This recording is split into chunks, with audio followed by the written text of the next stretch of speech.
की माफी तुम्ही मागा, कारण हा देश आमचा आहे, तुम्ही लुबाडणारे परकी आहात. मित्रांनो नमस्कार.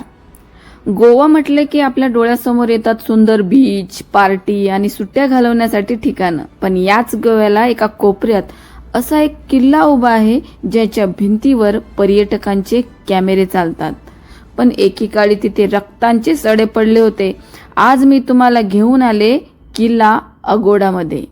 हा फक्त किल्ला नाहीये, तर हा गोव्याचा तो रक्तरंजित इतिहास आहे जो ऐकून तुमच्या अंगावर काटा आल्याशिवाय राहणार नाही. समजलं का? इतिहास सुरू होतो सन 1612 मध्ये. पोर्तुगीजांना डच आणि मराठ्यांची प्रचंड भीती होती आणि समुद्राकडून येणाऱ्या शत्रूला रोखण्यासाठी त्यांनी बारदेश तालुक्यात मांडवी नदीच्या मुखाशी हा अभेद्य किल्ला बांधला. अगोडा या पोर्तुगीज शब्दाचा अर्थ होतो पाणी, म्हणजे अगोड्याचा अर्थ होतो पाणी. या किल्ल्याच्या आत एक प्रचंड मोठा पाण्याचा पाझर होता. तिथून समुद्रातील जहाजांना तब्बल 23 लाख गॅलन शुद्ध पाणी पुरवलं जायचं, म्हणून याला नाव मिळालं अगोडा. आणि अगोडाचाच अर्थ आहे पाणी. पण मित्रांनो, हा किल्ला फक्त पाणी देण्यासाठी नव्हता. या किल्ल्याच्या 79 तोफा समुद्राकडे रोखलेल्या असायच्या. इथला लाईट हाऊस आशियातील सर्वात जुन्या लाईट हाऊस पैकी आहे, म्हणजे लाईट हाऊस पैकी एक आहे जो खूप जुना आहे तिथे. आणि या सौंदर्याच्या मागे सुद्धा एक दडला आहे भयानक काळ. आता हा जो इतिहास आहे, हा इतिहास मी जो तुम्हाला सांगणार आहे तो ऐकून तुमचे डोळे पाणावतील. पोर्तुगीजांनी या किल्ल्याचा वापर एक भयानक तुरुंग म्हणून केला. या गोव्याचा कालापानी होता, म्हणजे गोव्याचा कालापानी म्हणून हा जेल प्रसिद्ध आहे. या तुरुंगाच्या कोठड्या अशा होत्या जिथे सूर्यप्रकाश कधीच पोहोचत नव्हता. समुद्राच्या लाटा जेव्हा किल्ल्याच्या भिंतीवर आदळायच्या तेव्हा त्या कोठड्यामध्ये पाणी भरायचं. इथे कोणत्याही सामान्य गुन्हेगारांना नाही, तर हाडामासाच्या त्या स्वातंत्र्य सैनिकांना ठेवलं जायचं, ज्यांनी पोर्तुगीज हुकुमशहा सालाझार विरुद्ध आवाज उठवला होता.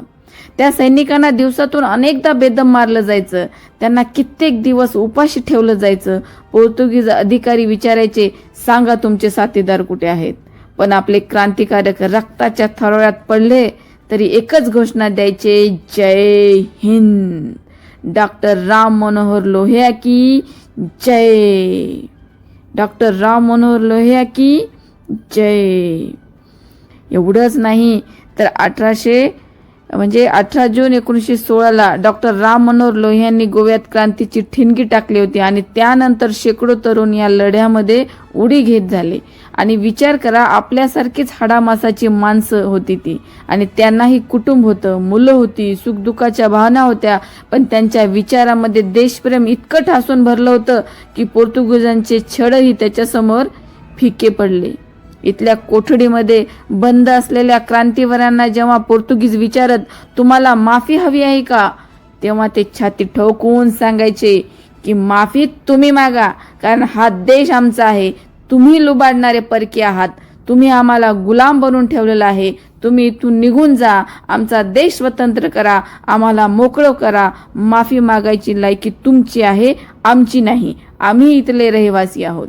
तर कित्येक सैनिकांना असं बोलल्यामुळे याच किल्ल्यामध्ये गोळ्या घालण्यात आल्या. कित्येकांना जहाजात भरून थेट पोर्तुगालच्या तुरुंगात पाठवण्यात आलं. ते कधीच परत आले नाहीत, पण त्यांच्या विचारांना पोर्तुगीज कधीच संपू शकले नाहीत. मित्रांनो, हा इतिहास इथंच थांबत नाही, तर मी अजून तुम्हाला पुढे घेऊन जाईल की फक्त स्वातंत्र्य लढाच नाही, तर या किल्ल्याने मराठ्यांचा पराक्रम सुद्धा पाहिला आहे. बरोबर ऐकले तुम्ही. कारण 1683 मध्ये छत्रपती संभाजी महाराजांनी जेव्हा गोव्यावर चढाई केली तेव्हा पोर्तुगीजांची इतकी फाटली होती की त्यांचे गव्हर्नर थेट सेंट फ्रान्सिस झेवियरच्या थडग्यापाशी जाऊन रडू लागले होते. संभाजी महाराजांच्या सैन्याने या किल्ल्याच्या आसपासचा सर्व परिसर जिंकला होता. पोर्तुगीज स्वतःला या किल्ल्याच्या आत कोंडून बसले होते. जर अचानक पाऊस आला नसता आणि मुघलांनी पाठीमागून हल्ला केला नसता तर शंभू राजांनी 1683 मध्येच हा किल्ला आपल्या हस्तगत केला असता आणि तिथं आपला भगवा फडकवला असता. बघा, 19 डिसेंबर 1961 मध्ये भारतीय सैन्याने ऑपरेशन विजय राबवलं आणि अखेर या किल्ल्यावरचा पोर्तुगीजांचा तो जुलमी झेंडा खाली उतरवला गेला आणि तिथे अभिमानाने फडकवला आपला तिरंगा.